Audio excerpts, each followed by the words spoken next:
مسلسل ہم رابطہ کر رہے تھے جب خان صاحب کو اڈیالہ جیل لے گئے. پہلے تو رسپانس کوئی نہیں دیا گیا اور ارجنٹ نوٹس دیا گیا کہ فوراً پہنچیں, اور ہم پہنچے ہیں تو بڑی دہشت گردوں کی طرح ہماری تلاشی لی گئی اور کہا گیا کہ کوئی چیز آپ نے لے کر نہیں جانی. پہلے بھی کوئی اس طرح کا جو ہے وہ صرف اور صرف ہمارے پاس ایک وہ کیا کہتے ہیں کہ ایک پین تھا یا پھر کچھ ڈاکومنٹس تھے جو ان سے سائن کروانے تھے, اور ہم نے نوٹ بنایا ہوا تھا کیسز کے حوالے سے, کیونکہ آپ کو پتہ ہے کہ 200 کے قریب خان صاحب کے اوپر کیسز جو ہیں وہ درج کیے گئے ہیں.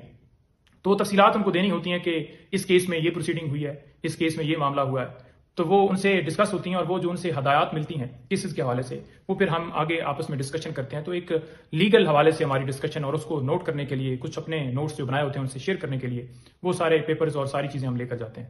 تو انہوں نے کہا جی کہ کوئی آپ کو اجازت نہیں ہے, آپ کوئی چیز لے کر نہیں جا سکتے.